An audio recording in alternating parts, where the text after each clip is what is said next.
안녕하세요. 저는 EBS 전속교사로 있고요. 사회탐구 영역의 사회문화를 강의하고 있는 박봄이라고 합니다. 반갑습니다.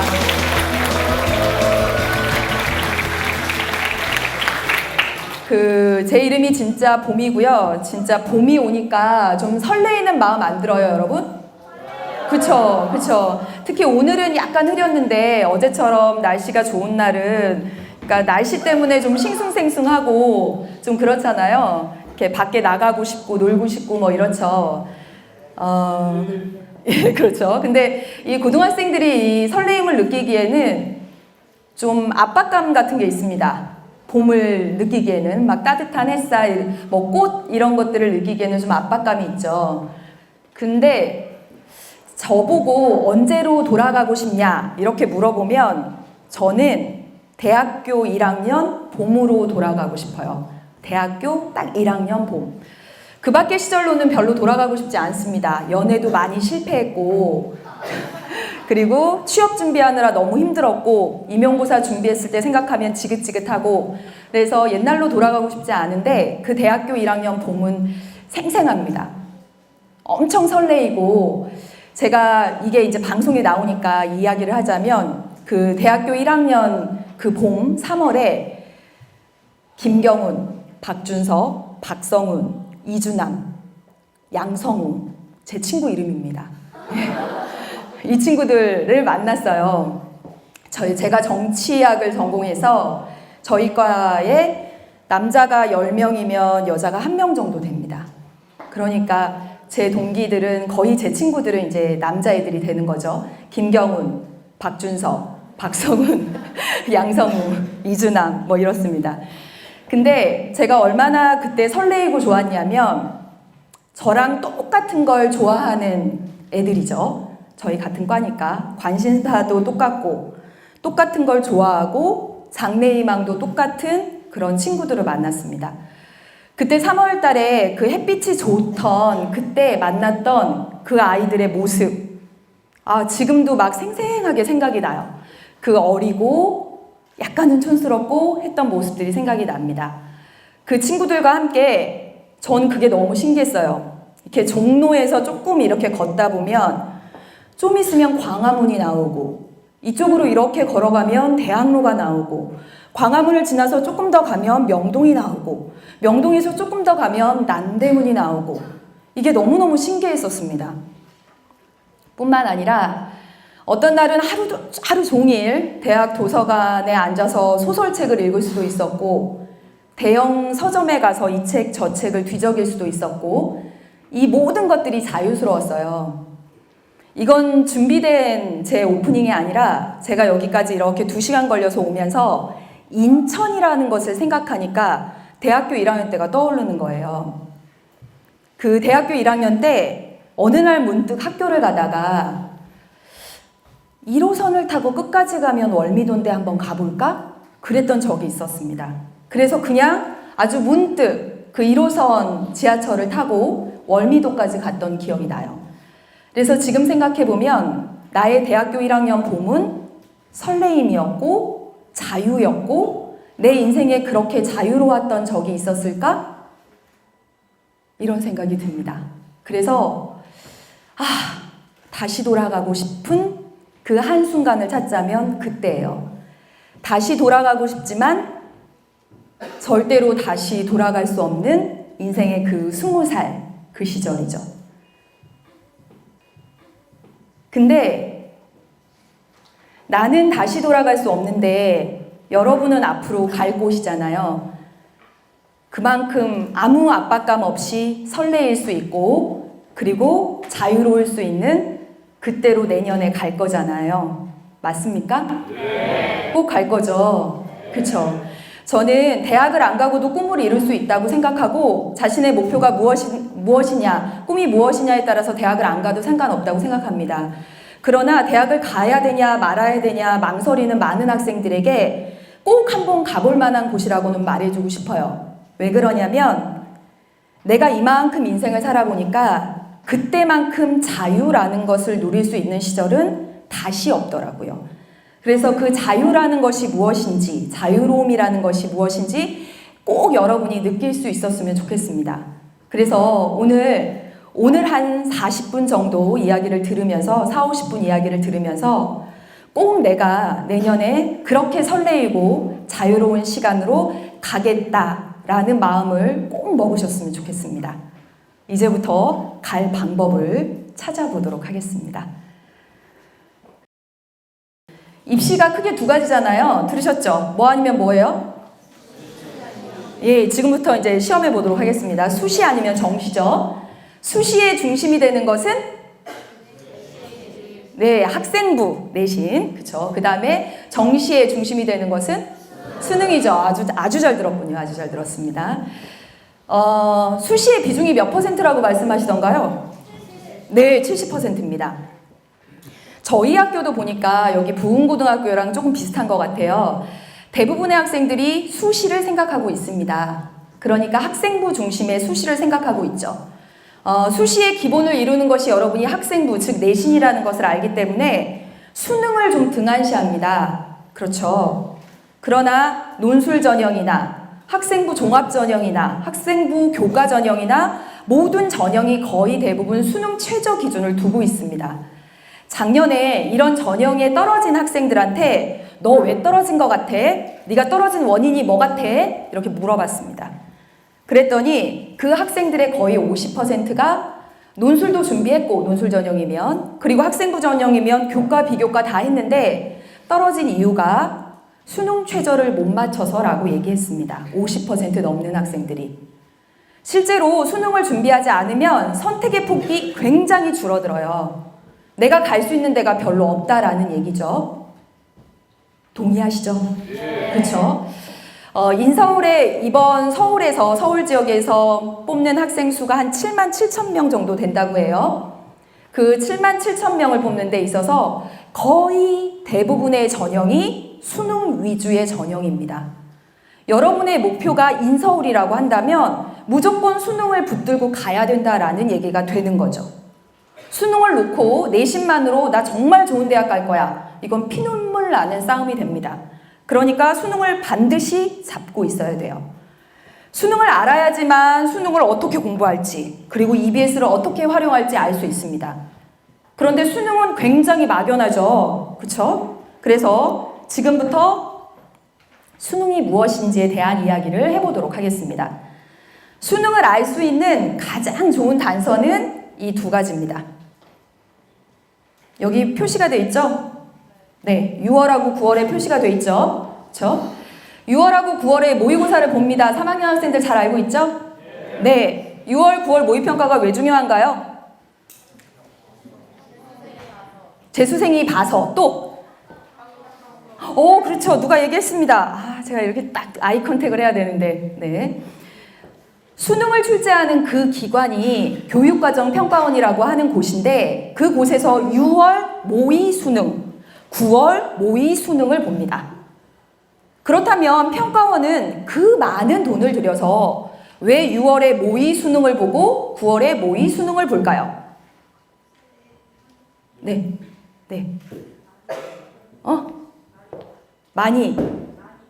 난이도. 벌써 이 얘기가 나오다니. 벌써. 예. 일단 첫 번째 누구를 위해서 모의 수능을 볼까요? 누구? 수험생. 그렇죠. 수험생을 위해서 모의 수능을 봅니다. 그 이유가 무엇이냐면 여러분 작년에 2014년 11월에 2015학년도 수능을 보고 나서 부정행위를 저지른 학생 발표를 했습니다. 몇 명이나 부정행위를 저질렀을까요? 몇 명 될 것 같아요? 찍어보세요. 5명 전국적으로. 10,000명? 10,000명. 만약에 모의 수능을 보지 않으면 10,000명이 저지를 수도 있습니다. 작년에 수능 부정행위를 저지른 학생이 약 190명이라고 해요. 190명인데 우리가 부정행위라고 하면 어떻게 생각을 하냐면 이게 컨닝한 거를 부정행위라고 생각하잖아요. 근데 그 한 190여 건의 부정행위 가운데 절반 정도 90여 건의 부정행위는 뭐였냐면 그렇지 말하려고 그러고 있는데 뭘까요? 시간? 아니에요. 시간은 의외로 아니었습니다. 컨닝? 아닙니다. 네? 핸드폰, 그렇습니다. 그렇게 휴대폰 가져가지 말라고 하는데 휴대폰, mp3 등등의 소지하면 안 되는 것들을 가져가서 90여 명이 부정행위로 처리를 받았습니다. 여러분, 부정행위가 되면 어떻게 되냐면 그의 수능이 무효가 되거나 조금 더 강도가 강해지면 그 다음 해까지 수능을 못 치릅니다. 예. 그래서 여러분 그것도 아시나요? 이건 재밌으라고 샤프 펜슬도 가져가면 안 됩니다. 샤프도 가져가면 안 돼요. 그거 가져가면 부정행위입니다. 한 90명은 그렇고 또 90명은 왜 부정행위냐면 4교시 응시 방법을 몰라서, 탐구의 응시 방법이 틀려서 그렇죠. 즉 뭐냐면 4교시에 2과목을 선택하잖아요. 그러면 2과목 시험지를 먼저 빼낸 다음에 한 과목 보고 2분 쉬었다가 제출하고 다시 한 과목 봐야 되는데 많은 학생들이 동시에 2개를 펼쳐놓고 시험을 본다거나 아니면 자기가 선택하지 않은 시험지를 꺼내놓고 시험을 보다가 부정행위로 걸렸습니다. 종이치고 난 다음에 마킹한 사례가 한 10사례 정도 되고요. 즉 모의 수능을 보는 이유는 수험생들이 수능이라고 하는 환경에 익숙해지기 위해서 정말 수험생들을 위한 그런 차원에서 6월과 9월을 봅니다. 그런데 아까 어떤 학생이 얘기했다시피 실제로 모의 수능이 존재하는 진짜 이유는 난이도입니다. 평가원 입장에서 그렇죠. 평가원 입장에서 작년과 똑같이 문제를 출제했는데 올해 아이들이 엄청나게 똑똑한 애들인 거예요. 그래서 만점이 막 20% 이렇게 돼버리면 1등급 다 1등급이 되고 2, 3등급은 구멍이 생겨버리죠. 그러니까 올해 아이들이 수준이 어느 정도 되는지 알아봐야 됩니다. 그래서 여러분 지금부터 잘 들으세요. 6월 모의평가는 보통 작년도 수능보다 약간 쉽게 냅니다. 그러면서 올해 학생들이 어느 정도 수준인지 간을 봐요. 그렇게 되고요. 9월 모의평가는 이제 수능 직전 오면서 재수생 들어오면서 난이도를 확 올려봅니다. 그래놓고 학생들이 작년 대비해서 또는 학생들의 그 성적 분포가 어떻게 나타나는지 봅니다. 그리고 나서 그 결과를 바탕으로 해서 수능의 난이도를 조절하는 거죠. 올해 여러분은 6월과 9월 모의평가를 아주 신주단지 모시듯 외우고 또 보고 계속 보고 자꾸 봐야 됩니다. 그 이유는 6월 모의평가랑 9월 모의평가 시험지를 보면 수능의 난이도가 보인다라는 얘기입니다. 수능이 수학은 조금 쉽게, 조금 어렵게, 영어는 조금 쉽게, 조금 어렵게 이런 것들을 여러분이 판단할 수 있다라는 거예요. 또 하나 학생들이 저한테 진짜 많이 묻는 질문 중에 하나가 선생님, 수능에서 안 배운 거 나오면 어떡해요? 생소한 거 나오면 어떡해요? 이렇게 말합니다. 절대로 수능에서 한 번도 보지 못한 새로운 것은 나오지 않습니다. 절대로. 6월에는 나올 수 있습니다. 9월에도 나올 수 있어요. 그러나 6, 9에서 새로운 유형의 선을 보이고 그것을 변형해서 수능에 나옵니다. 따라서 새롭고 생소한 거 신유형은 6월과 9월에서 다 보여준다라는 거죠. 그만큼 6월 모의평가와 9월 모의평가가 중요합니다. 여러분이 지금 수능이 뭔지 정말 궁금하다면 앞으로 몇 달 뒤에 있을 6월 모의평가 시험지를 딱 받아들면 이게 수능이구나 이렇게 생각하시면 됩니다. 실제로 6월 모의평가와 9월 모의평가는 수능과 똑같은 기간을 들여서 똑같은 비용을 들여서 정말 똑같은 노력을 들여서 똑같이 수능처럼 냅니다. 다른 거는 6월에 본다는 사실만 달라요. 9월에 본다는 사실만 달라요. 따라서 여러분은 6월 모의평가 받아들면 이게 내가 미리 만나게 된 시험지였구나 이렇게 생각하시면 된다라는 거죠. 6월 모의평가 결과보다 9월 모의평가 결과보다 그 시험지에 있는 내용이 100, 1000배 더 중요합니다. 왜냐하면 말씀드린 것처럼 6월 모의평가와 9월 모의평가에 선보였던 문제 유형, 거기서 나왔던 주제들이 수능에 나오기 때문이죠. 저는 여기 계신 분과 관련 있는 어떤 분인데 6월 모의평가에서 수학 4등급을 받았는데 수능에서 1등급 받은 학생의 이야기를 들었습니다. 제가 아는 학생 중에 9월 모의평가에서 영어 1등급을 받았는데 9월 모의평가에서 수능에서 3등급으로 떨어진 학생도 봤습니다. 즉 말씀드리면 6월하고 9월 모의평가는 수능하고 똑같은데 그 결과 몇 등급이냐가 중요한 것이 아니라 그 내용이 중요하다라는 거예요. 이해하셨습니까? 네. 이건 하나만 참고적으로 보겠습니다. 지금 색깔 칠해진 부분들은 뭘까요? 파란색으로 갑자기 변했습니다. 여긴 뭐죠? 여러분이 이걸 모의고사라고 불렀죠? 학력평가입니다. 정확히 말하면 교육청 단위에서 우리 애들의 학력이 어느 정도지? 라고 학력평가를 치러요. 3월, 4월, 7월, 10월에 학력평가를 치르는데 이 학력을 치르는 방식으로 문제를 출제할 때 선생님들이 수능형으로 출제하다 보니까 거의 이제 학력평가 문제도 수능 문제처럼 유형화가 되었습니다. 물론 학력평가는 수능보다는 문제 질이 떨어질 수밖에 없어요. 더 짧은 기간 그리고 더 적은 인원이 문제를 만들기 때문에 문제의 질은 수능만큼 따라갈 수는 없죠. 6월 모의평가나 9월 모의평가나 수능의 문제만큼은 따라갈 수가 없죠. 하지만 3, 4, 7, 10월의 학력평가도 굉장히 중요합니다. 그 이유는 지금 3, 4, 7, 10월에 문제를 출제하시는 많은 선생님들이 수능의 출제와 관련돼 있기도 하기 때문에 그래요. 그래서 여러분들은 올해 보시는 3월, 4월, 7월, 10월 이런 문제들은 잘 지금 진짜 시험처럼 최선을 다해서 보셨다가 언제 9월 모의평가 끝나고 나서 이제 넘기는 시험지로 해서 진짜 모의고사처럼 공부할 때 모의고사처럼 치를 때 그때 이때 학력평가 문제지 내가 3월에 봤던 거 4월에 봤던 거 꺼내서 꼭 활용해서 보시길 바라겠습니다. 이제 수능을 어떻게 준비할지에 대한 이야기를 해보도록 하겠습니다.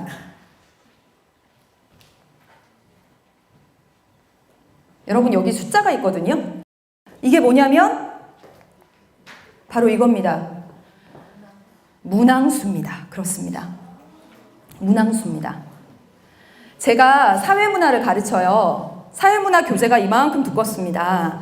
그런데 이 사회문화에서 20문제밖에 안 나요. 여러분 이과 수학은 4권이죠. 수원, 수투, 기하와 벡터, 그 다음에 뭐더라? 아무튼 그렇죠. 4권입니다. 예. 문과는 수원하고 미적이죠. 그쵸? 그런데 나오는 문제가 30문제밖에 안 돼요. 전체적으로 160문제밖에 안 됩니다. 이 말은 무슨 말이냐면 나오는 문제가 정해져 있다라는 거예요. 어디서 내냐? 중요한 부분, 핵심적인 부분에 대해서만 냅니다. 여러분이 출제하는 사람이라고 생각해 보세요. 지금 수원하고 미적에서 30문제 내야 되는데 저기 구석지에 중요하지도 않은 거 내겠어요? 아니죠. 핵심 영역만, 출제되는 중요한 것만 냅니다.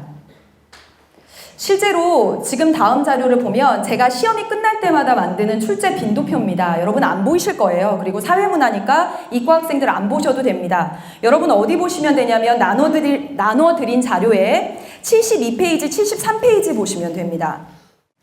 각 단원별로 해서 출제되는 문제 유형이 정해져 있다라고 나옵니다. 72, 73페이지 맞나요? 네. 그래서 가령 예를 들면 1단원 제일 앞에는 행렬의 계산, 역행렬, 연립 2차 방정식과 행렬 이렇게 문제 유형이 정해져 있다라는 거예요. 얘네가 계속 반복돼서 나온다라는 겁니다. 이해되십니까? 나오는 것들이 정해져 있습니다. 저도 알고요. 수학 선생님도 알고 다 압니다. 분명히 애들한테 되게 많이 말해줘요. 여러분, 수능을 잘 보는 가장 첫 번째 방법은 무엇이냐면 혼자 공부하지 않고 학교 수업을 듣는 겁니다. 혼자 공부하면 필패입니다. 반드시 수업을 들으셔야 돼요. 선생님들은 알고 계십니다. 뭐가 시험에 나오는지, 시험에 나오는 중요 포인트가 무엇인지 알고 있어요. 거기 보면 수학도 단원별로 5개에서 8개 정도로 시험에 나오는 것들이 정해져 있다라고 나오잖아요. 탐구도 마찬가지입니다. 영어도 유형이 정해져 있어요. 그걸 선생님들이 안내해 주실 겁니다. 그런데 정말 많은 학생들이 어떻게 하냐면 수업 시간에 선생님이 우리 선생님은 못 가르친다면서 혼자 한다고 그래요. 여러분, 그 수업 시간 50분을 정말 잘 보내는 방법은 선생님의 이야기를 듣는 것 외에 더 잘 보낼 수 있는 방법은 없습니다.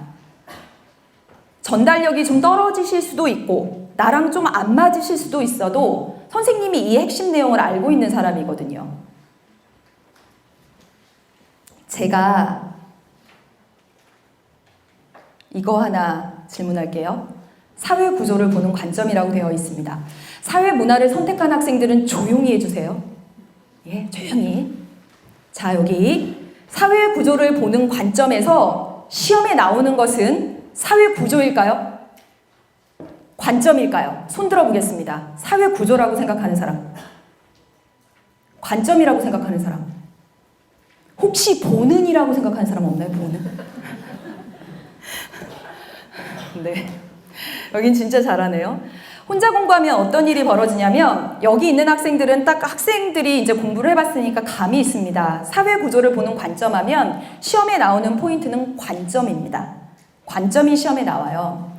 그런데 대부분의 문제집, 심지어 EBS 교재를 봐도 앞에 내용 정리 부분에는 이 사회 구조에 대해서 장황하게 개념 설명을 해놓습니다. 사회구조의 의미, 사회구조의 형성 과정, 사회구조의 특징, 지속성, 안정성, 강제성, 예측 가능성 쭉 설명해 놓습니다. 그러면 혼자 하는 학생들은 그 부분을 열심히 공부합니다. 열심히 외우죠. 혼자 하면 문제점은 무엇이냐면 매우 지엽적인 부분에 시간 투자를 하게 된다라는 점입니다. 실제로 시험에 나오는 건 관점이거든요. 그리고 선생님은 이 사회구조는 기본 개념으로서 한번 들어만 두고 시험에 나오지 않는다라고 말해줄 거거든요. 따라서 분명히 여러분은 학교 수업을 열심히 들으셔야 됩니다. 아주 열심히요. 분명히 여러분은 수업을 들으셔야 되는데 그 이유 중에 하나가 바로 이겁니다. 여러분 혹시 이거 보이시나요? 잘 안 보이시죠? 수능이 딱 끝나고 나면 한국교육과정평가원에서는 올해 수능과 관련된 보도자료를 내놓습니다. 그러면서 우리는 이렇게 출제했다라고 말해줍니다. 뭐냐면 그 중에 제가 셋째를 가져왔어요. 여러분 안 보이시니까 제가 읽어드릴게요. 기본 개념에 대한 이해와 적용 능력. 즉 기본 개념을 그냥 묻지 않는다는 거예요. 가령 중학교라면 이렇게 묻겠죠. 돌담에 속삭이는 햇발같이에 들어가 있는 비유의 표현은 1번 의인법, 2번 직유법, 3번 대유법 이렇게 묻겠죠. 그러나 수능은 그렇게 안 나죠. 그쵸? 수능은 어떻게 납니까? 돌담에 속삭이는 햇발같이와 같은 비유의 방법이 쓰인 표현을 선지에서 또 골라야 되죠. 이해해야 됩니다. 이해. 여러분은 이해하셔야 됩니다. 혼자 앞에 거 보고 개념 막 외우고 그렇게 공부하시면 안 된다는 거예요. 여기 한번 물어보겠습니다. 수능 특강 공부 시작한 학생들 손 들어봅니다. 여기 많이 했네요. 수능 특강을 공부하라고 하면 제가 고3 담임할 때도 그랬습니다. 영어랑 국어 이렇게 하는 걸 보면 어떻게 하냐면 국어는 풀기가 만만하잖아요. 그러면 문제 펼쳐놓고 문제를 풉니다. 그리고 나서 뒤에 해설서를 보고 다시 한번 앞에 와서 표시합니다. 영어도 역시 마찬가지죠. 지금 이게 맞는지 틀린지 모르는 상태에서 그냥 감으로 막 풀어갑니다. 그리고 뒤에 해설서를 보면서 이렇게 또 맞추죠. 여러분 그렇게 공부하시면 어떻게 되냐면 수능도 똑같이 그런 확신이 없는 상태로 문제를 풀게 됩니다. 마치 수능 특강 풀고 수능 특강 영어, 국어를 앞에 문제를 풀고 뒤에 해설서 보고 맞추고 이렇게 했듯이 그렇게 풀면 절대로 안 됩니다. 뭐부터 가야 되냐면 기본 개념부터 가야 됩니다. 여기 출제의 기본 방향에 이렇게 나와 있습니다. 일정 수준의 변별력 확보를 위해 영역 과목별로 다양한 난이도의 문항을 출제하였다. 제가 수능에 대한 이야기를 조금 더 가보겠습니다. 수능 출제할 때 이렇게 출제할 겁니다. 어떻게 하냐면 모두 다 20문제, 30문제를 어려운 문제로 내는 게 아니라 이렇게 나눠요. 70, 80%의 대부분의 학생들이 맞출 수 있는 문제, 5, 60%의 학생들이 맞출 수 있는 문제, 그리고 20% 내지는 30%의 학생들만 맞출 수 있는 문제. 이렇게 나눠서 출제를 합니다. 사회탐구 같은 경우는, 과학탐구 같은 경우는 20, 30%만 맞출 수 있는 문제는 한 두세 문제 정도 나와요. 국어나 영어는 조금 더 많이 나오겠죠, 고난도 문제가. 그럼 여러분 물어볼게요. 여러분 이제 막 수능을 시작했습니다. 수능이 뭔지도 아직 잘 모르겠어요. 6월 모의평가 문제집 받아들어야 아, 수능이 이런 거구나 이제 알 그럴 시기예요. 그런 여러분들이 20, 30% 아주 어려운 그런 문제들부터 봐야 되겠습니까? 대부분의 학생들이 맞출 수 있는 그런 쉬운 문제부터 접근해야 됩니까? 그렇죠. 쉬운 문제부터입니다. 모든 학생들이 다 맞출 수 있는 문제부터 여러분 맞춰가도록 해야 된다라는 거예요. 그게 어디냐면 개념부터입니다. 개념. EBS에서 가장 유명한 연계교재 시리즈가 수능 특강이랑 수능 완성인데 사실 그 이전에 중요한 게 개념 강의입니다. 여러분 비유법이 뭔지 주규법이 뭔지 은유법이 뭔지 대충 앞에 있는 개념 막 동그라미 쳐서 문제풀이 백날 해봤자 성적 오르지 않습니다. 여러분의 상황에 맞춰서 해야지 무조건 나는 지금 수능 특강을 끝낼 테야. 끝내도 하나도 모르는데요. 뒤에 해설지 보고 그냥 맞췄다. 감이 좋아서 맞췄다. 감이 틀려서 틀렸네. 그래서 이거구나. 이렇게 가면 안 된다라는 것이죠. 그래서 여러분에게 이 개념을 추천합니다. 다음 얘기해 보겠습니다. 얘기를 안 할 수 없는 이유. 이게 무엇이냐면 수능이 이렇게 나오는 문제가 정해져 있기 때문에 새롭지 않고 핵심 내용이 정해져 있기 때문에 또 하나는 연계되기 때문에 수능이 하나도 새롭지 않습니다. 즉 우리가 본 그 교재, 수능 특강, 수능 완성, 인터넷 수능 하는 그 교재와 연계된다라는 것인데요. 대표적으로 우리가 연계된다 얘기는 진짜 많이 들었는데 연계가 어떻게 되는지는 잘 모릅니다. 여러분 잘 멀리 있어서 잘 안 보이시겠지만 한번 봐보세요. 혹시 보이십니까? 이거 역시 평가원에서 작년 수능이 딱 끝나고 난 다음에 이렇게 내놓은 보도자료입니다. 거기에서 이렇게 연계했어 하고 보여준 예시 문항입니다. 위에 문항이 수능 문제고요. 아래 문항이 EBS 교재 문항입니다. 뭐가 똑같죠? 네, 그림이 똑같습니다. 수학 선생님께서 뭐라고 말씀하시냐면 수학 그래프나 표 문제에서 그게 똑같이 그림이 이용되면 그것은 굉장한 연계다. 아이들이 모두 체감했을 것이다. 라고 말합니다. 분명히 아이들은 이 그림을 기억합니다. 그리고 이게 나왔구나.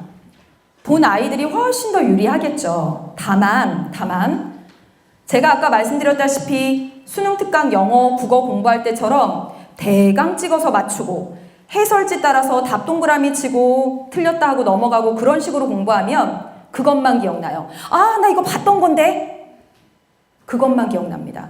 따라서 수능 특강 교재를 푸실 때 수학 문제를 이걸 풀 때도 그냥 답만 맞추는 것이 아니라 왜 이것이 나왔는지 분석하고 꼼꼼히 풀고 선생님께 여쭤보고 하는 것들이 정말 필요합니다.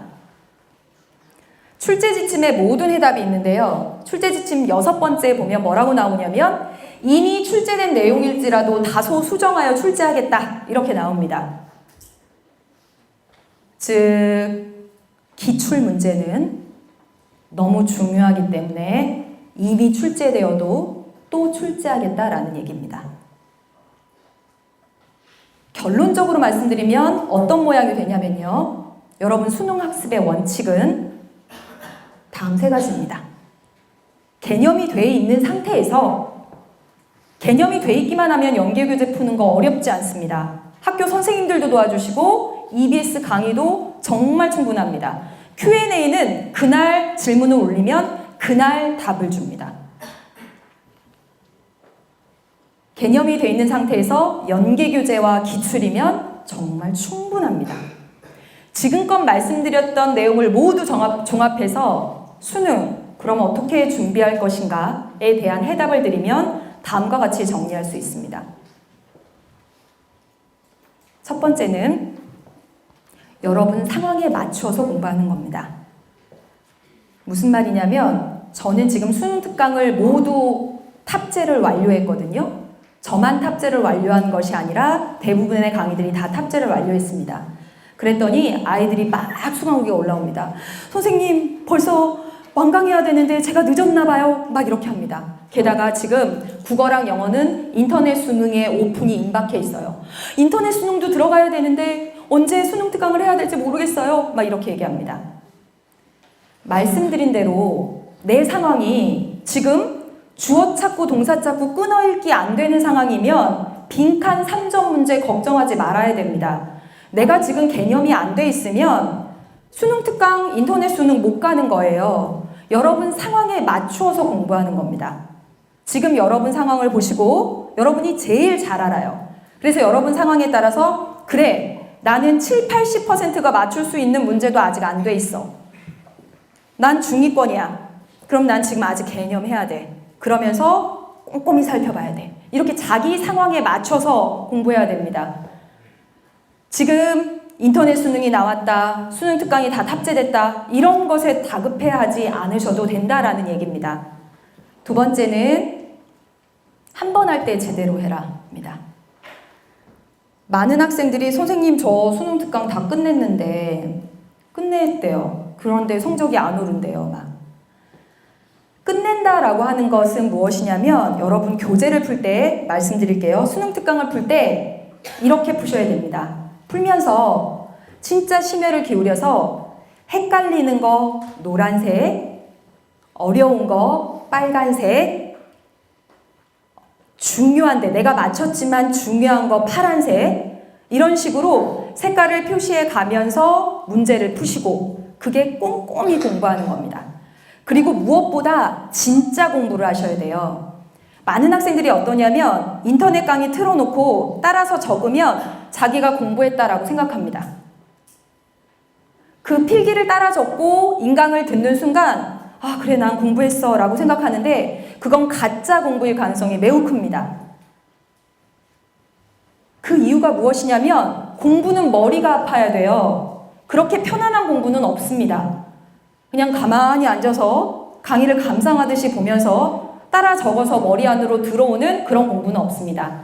한 번 할 때 제대로 하시면서 꼼꼼히 하면서 여러분의 머릿속으로 다시 한번 되뇌이고 이해하면서 따라서 수능 특강 교재를 풀 때 앞에 있는 거 내용 정리 쭉 읽어보고 바로 문제를 푸는 건 맞지 않습니다. 그건 방금 내가 읽었던 개념 그냥 확인하는 거예요.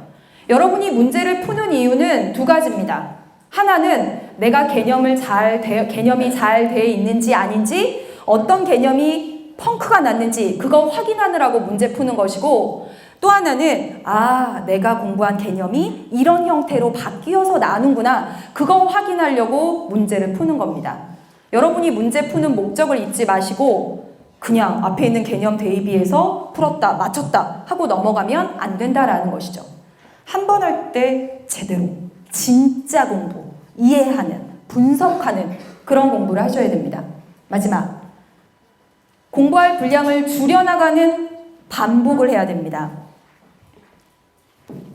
제가 임용고사 공부할 때요. 제가 이제 일반 사회 이제 교사인데 제가 이제 사회문화도 하지만 경제 시험을 봐야 됐습니다. 혹시 경제학 원론을 본 학생들이 있나요? 경제학 원론 3인공저짜리 이렇게 있고요. 이준구 경제학이 있고 맹퀴의 경제학이라고 있습니다. 그게 보통 임용고사 준비하는 수험생들이 보는 책 3권인데요. 정말 두꺼워요. 처음에 어떻게 하냐면 그 중에서 제일 내용이 풍부한 것 같은 것을 가지고 처음부터 이렇게 정독을 하면서 노트 정리를 했습니다. 그리고 그 책은 치웠어요. 그리고 두 번째 이준구 경제학을 그걸 가지고 3인 공저에는 있었는데 이중구에는 없거나 하는 내용들을 찾아가면서 다시 노트를 채웠습니다. 그리고 걔를 치우고 세 번째 맹퀴의 경제학을 가지고 또 채웠습니다. 그래서 나의 노트가 만들어졌어요. 그래서 나의 노트를 계속 이렇게 앞에서부터 반복해서 봤습니다. 기출문제와 대비해보면 아 별로 불필요하고 지엽적인데 내가 표시해 놓은 부분들이 있습니다. 그럼 그런 부분들 제해요. 지웁니다. 그리고 이렇게 넘겨서 보는 과정에서 자연스럽게 암기되는 것들이 있어요. 그런 것들도 제합니다. 그리고 끝까지 남아서 나를 괴롭히는 것들을 A4 용지에 적었습니다. 그럼 이만큼 나와요. 그럼 걔네들을 들고 이렇게 걸어 다닐 때나 뭐 할 때나 계속 봤습니다. 그럼 여러분 어떻게 되냐면 그 두꺼운 경제학 원론 3권이 나중에 시험 직전에는 A4 용지 2-3장밖에 안 남습니다. 외워야 될 게. 다행히도 여러분 EBS 강의에서는 여러분에게 직접 교과서를 가져다가 여러분에게 직접 요약하라고 하지 않습니다. 진짜 자료실에 풍부하게, 그리고 어디가 핵심 포인트인지, 어디에서 시험에 나는지 다 알려줍니다. 그러니까 여러분은 그 내용을 바탕으로 효율적으로 정리하시고 여러분이 끝까지 시험장에 가져갈 그 남을 끝까지 분량을 줄여나가는 그런 페이퍼 1-2장으로 맨 끝에 만드셔야 된다라는 거예요. 분량을 줄여나가는 반복을 하기 위해서는 한 번 할 때 제대로 해야 되는 것이 필요하죠. 내가 모르는 곳, 다시 한번 볼 곳, 헷갈리는 곳이 어디인지 면밀히 체크해 놓으면 그 다음에 볼 때는 그곳만 보고 그 중에서 또 알게 된 것들은 지우고 맨 끝에 남게 되는 것들만 여러분이 챙겨가는 겁니다. 아시겠죠? 여러분 분명히 할 수 있습니다. 분명히 할 수 있어요. 그동안 안 했던 겁니다. 어찌 보면 가짜 공부를 했던 것일 수도 있고요. 제가 힘들 때 저도 굉장히 많이 보는 게 공부의 강도입니다. 여러분들에게 정말 공부의 강도를 정말 강추합니다. 저는 공부의 강도를 안 본 게 없을 정도로 거의 대부분 봤어요. 거의 대부분 봤는데 이 학생들의 공통점이 무엇이냐면 딱 정리하니까 2가지 나오더라고요. 딱 2가지인데 하나는 시간 관리고 또 하나는 꾸준함이었습니다. 아이들이 각기 다른 공부 방법을 제시하고 있지만 결과적으로 이 아이들이 말하는 공부의 비법 왕도는 딱 시간 관리와 꾸준함이었어요. 실제로 도서관에 한번 가보도록 하겠습니다. 저도 임용고사 준비할 때 진짜 이게 고민이었는데 하루에 아침에 7시 반쯤 나갑니다. 그래서 제가 11시 반쯤 와요. 한 14시간쯤 있습니다. 그런데 스탑워치를 찍어도 10시간이 안 넘어요. 나는 도서관에 하루 종일 있는데. 그런 경험 많이 해봤죠, 학생들? 그쵸? 혹시 스탑워치 없는 학생은 없죠? 스탑워치 없이 공부하는 거 아닙니다, 여러분. 스탑워치 있어야 됩니다. 재야 됩니다. 근데 왜 도서관에 10시간, 14시간을 있어도 스탑워치에 찍히는 시간은 그렇게 적을까? 해보면 바로 이것 때문이죠. 식사하고 왔다 갔다 하고 화장실 왔다 갔다 하고 휴대폰이 엄청 시간을 잡아먹죠. 왔다 갔다 하고. 그쵸? 이게 엄청 시간을 잡아먹습니다. 또 하나는 무엇이냐면 이거예요. 해롱해롱 되고 있어요. 저 되게 많이 했던 건데 여학생들은 혹시 저랑 비슷하면 말해주십시오. 저는 일단 도서관에 가면 딱 책을 펴고 난 다음에 조금 있으면 그 다음에 다이어리를 펴옵니다. 그래서 뭔가를 끄적끄적 적죠. 예. 또 잠깐 다시 공부를 하다가 다시 뭐 하냐면 거울을 꺼냅니다. 네, 그래서 저 정말 턱에 있는 거, 코 옆에 있는 거를 엄청 짜냈습니다. 진짜 미칠 듯이. 예. 근데 많은 남학생들은 잡생각도 많이 하죠. 여학생들도 많이 하죠. 엄마는 뭐 할까? 선생님은 전 뺀 걸까? 우리 털보 선생님의 털은 가슴에도 났을까? 무수히 많은 잡생각들을 하면서 시간을 버린다는 거예요. 그래서 실제로 공부하는 시간은 딱 요만큼밖에 안 된다는 거죠. 그래서 도서관에 있는 시간, 우리의 모든 시간을 온전히 시간 관리를 잘 하기 위해서 첫 번째는 이 짜투리 시간을 아주 잘 활용하는 겁니다. 또 하나는 집중력을 높이는 것이 될 텐데 자투리 시간이 얼마나 많은지 이 공부의 왕도의 한 학생이 보여주었습니다. 정말 대단한 학생이었어요. 이 학생이 아침에 일어나서부터 해서 자기의 자투리 시간을 모두 적어보았습니다. 그랬더니 모두 5시간 10분이 나오더라는 거죠. 여러분 실제로 그만큼 나올 겁니다. 이 학생이 적은 것 중에 진짜 자투리 시간 아닌 건 없어요. 아침 자습전 40분, 등교 시간 15분, 점심 식사, 저녁 식사, 학교 쉬는 시간 총합 이렇게 해봤습니다. 5시간입니다. 우리는 정말 많은 짜투리 시간을 그저 이렇게 보내고 있다는 거죠. 여러분에게 하나 말씀드리겠습니다. 아침 자습 시간, 점심 시간, 무엇인가를 할 것인가를 딱 정해서 무조건 그것만 하십시오. 나는 아침 자습 시간에는 무조건 영어 듣기를 할 거야. 무조건 그걸. 어떤 일이 있어도. 나는 쉬는 시간에는 무조건 그 시간 끝난 거 복습을 할 거야. 나는 점심시간에는 별도로 시간 내지 않고 수능 특강 탐구, 생명과학 이거 문제 풀 거야. 왜냐하면 사탐은 한 문제 한 문제씩 풀기 되게 좋잖아요. 이런 식으로 짜투리 시간에 내가 뭘 할지, 그 시간에는 무엇을 할 거야 이렇게 꼭 정해 놓으십시오. 그것이 바로 짜투리 시간을 아주 잘 쓰는 방법입니다. 또 하나는 스탑워치 꼭 장만하셔서 내가 일어나는 시간, 잠자는 시간, 수면 시간 이런 것들 꼭 기록하십시오. 제가 아까 말씀드렸죠. 공부의 왕도, 공부를 잘하는 학생의 공통점은 하나는 시간관리였고 하나는 꾸준함이었다라는 말씀드렸죠. 혹시 여기 있는 이분 아는 사람? 마윈 알리바바 그룹 회장, 중국 사람. 엄청 작고 왜소해 보이는 이분. 이분이 엄청 가난한 집에서 태어났대요. 그래서 집이 엄청 가난해서 어떻게 했냐면, 근데 이분이 영어를 굉장히 좋아했대요. 그래서 어떻게 했냐면 12살 때부터 무려 9년간 영어를 배우기 위해서, 배울 데가 없으니까 어떻게 했냐면 자기 집에서 1시간 떨어진 황저우 호텔까지 자전거를 타고 갑니다. 12살 때부터 9살 때까지 매일매일 거의 매일 가서 거기 호텔에서 나오는 외국인들을 붙잡고 길 안내를 해줍니다. 그러면서 영어를 익혔어요. 그래서 실제로 잘하는 건 영어밖에 없죠. 그쵸? 그래서 별로 좋지 않은 대학 갔고 영어 강사를 하면서 별로 안 되는 돈을 벌었었습니다.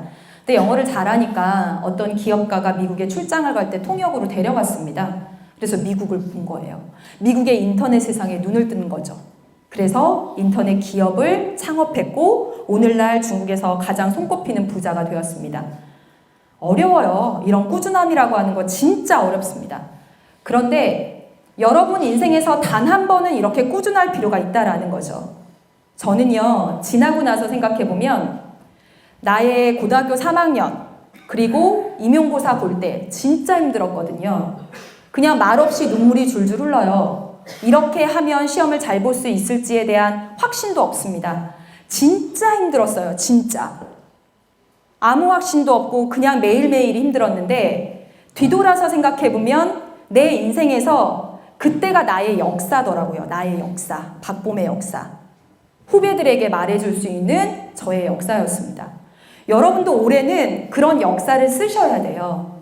그래서 여러분이 별로 시간 관리 못하고 별로 꾸준하지 않은 그저 그런 평범한 보통 사람이었다고 할지라도 올해만큼은 역사를 쓰셔야 한다라는 거지요.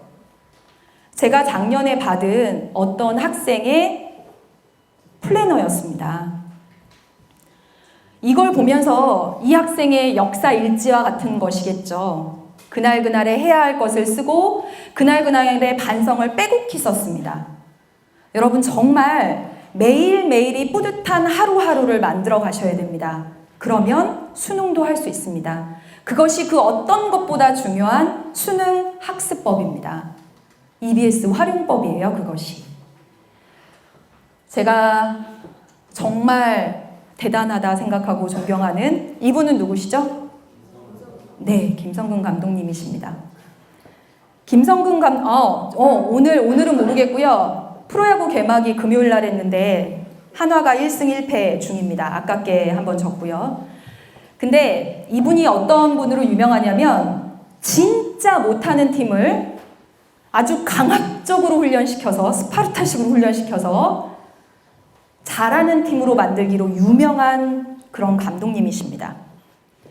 이분이 한 선수들을 데리고 일본으로 전지훈련을 갔어요. 겨울에 우리나라가 추우니까 일본으로 전지훈련을 갔습니다.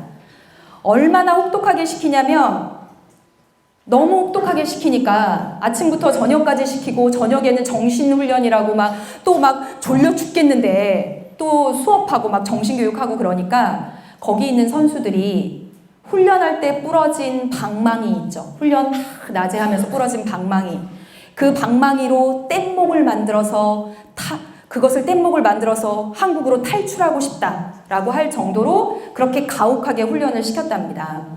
김성근 감독님께 물어봤대요. 왜 이렇게 혹독하게 훈련을 시키세요? 정말 선수들의 원성이 자자한데 왜 그러세요? 이렇게 물어봤답니다. 그랬더니 김성근 감독님이 뭐라고 하셨는지 아세요? 못하면 더 많이 해야 되는 거 아니에요? 그렇게 얘기했답니다. 여러분, 진짜 아이러니하게도 공부를 잘하는 학생이 더 열심히 하고요. 공부를 못하는 학생이 더 안 합니다. 여러분, 가만히 오늘 저녁에 생각해 보세요. 내가 더 열심히 해야 되는 사람인지 아닌지를 꼭 생각해 보시길 바라겠습니다. 그리고 여러분은 분명 2015년을 여러분의 역사를 쓰는 해로 만들어야 됩니다.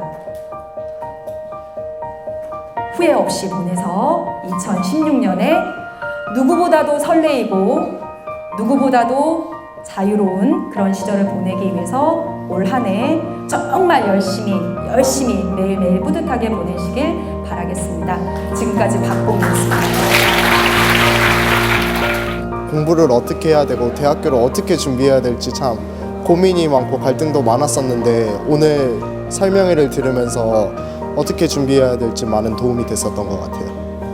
6, 9월 모평의 중요성을 깨달았어요. 꾸준함과 그 시간 관리라는 거를 잘 해야겠다라는 생각이 들었어요. 이제 고3이라 심적으로 많이 힘든데 이제 박봉 선생님께서 2015년은 이제 한번 크게 바꿔보자라는 마음으로 강연해 주셔서 저도 2015년은 큰 역사를 쓰고 싶은 마음입니다. You forgot to mention that love isn't always a walk in the park. Who misplaced the memory?